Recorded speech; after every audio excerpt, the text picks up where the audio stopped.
What's up guys, so in this video I'll be talking about the new feature of PHP 8.4 that is property hooks. So we'll try to understand what property hook is by going through one of the example that the official PHP website has given.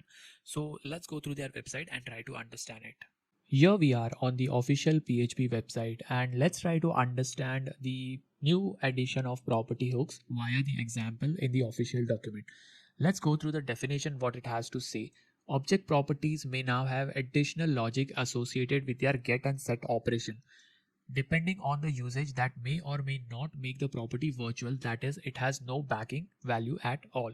So what does this say is now we can have an associated additional logic with the get and set operations. Okay, we can have an logic associated with a property and we can set the get and set logic in the property itself. How that can be done, let's see that.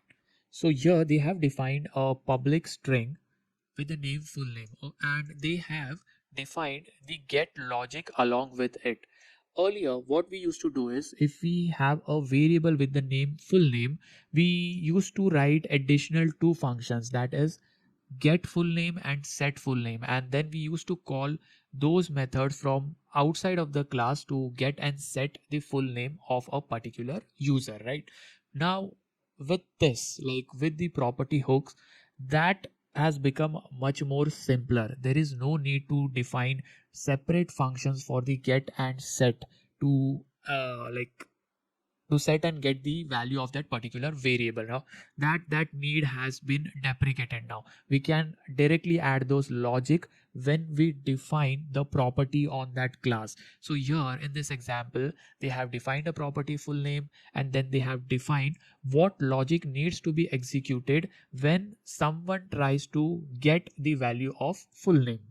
So what happens is when someone try to access the property full name, that is they are doing a get operation on this property, so this logic will get executed. And what is this logic? This logic says get the first name, get the last name and concatenate them. So that is logical, right? Your full name would be a concatenation of your first name and a last name. That is what the get logic of this property is.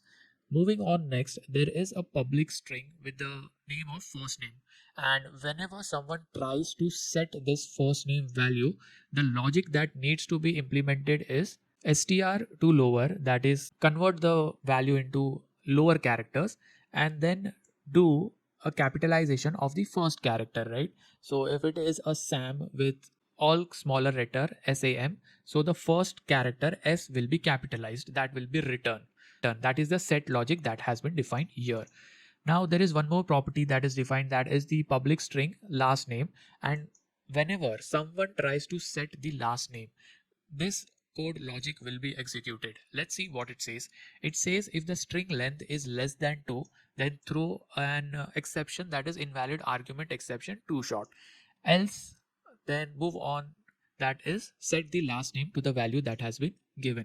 So this value variable is the value that the user has provided us. Okay, so in case if someone is trying to set the value with the last name, example John, so that John will be inside this variable value. You can access the value that is passed to this property using the dollar value.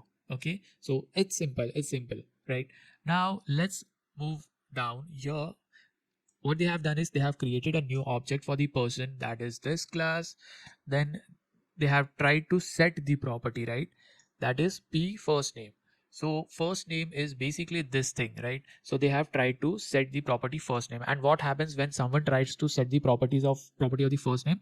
This set logic gets executed. What is this set logic? Str to lower of the value that has been passed. In this case, it is Peter. So Peter is passed in this dollar value variable. Then it will be done str to lower. Then the first character of that value will be capitalized. Okay, so it will be capital letter, so the output should be Peter with a capital P.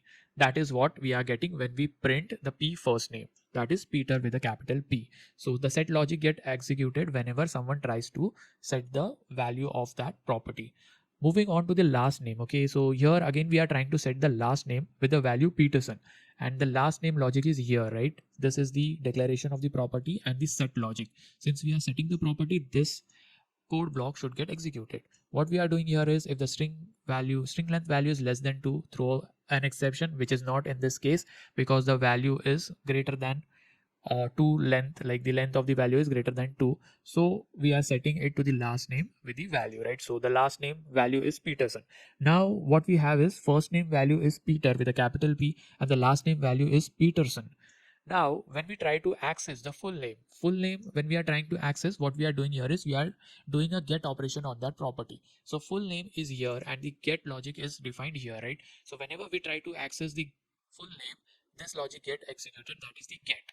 So what this returns is, this first name can concatenated with this last name, right? So the output should be Peterson. So that is what we are getting. So this is a very good initiative in the PHP 8.4 because it reduces a lot of boilerplate for writing the get and set logic in our classes. Because a lot of time we what we do is we have an public access for the property, but we keep the setting of that property as private. So that is the reason we do a getter and setter method in our class. But with this addition of the property hook, I think the code will be a lot more cleaner and we will have to write less amount of line in our code. So I think this is a very good initiative in PHP 8.4. So this is how you can use it in our code if you are using 8.4, and I think this is a very fantastic addition to the language. So if you have liked this video, please do consider subscribing to my channel so that I'll keep bringing you such content in the future as well. Thanks for watching.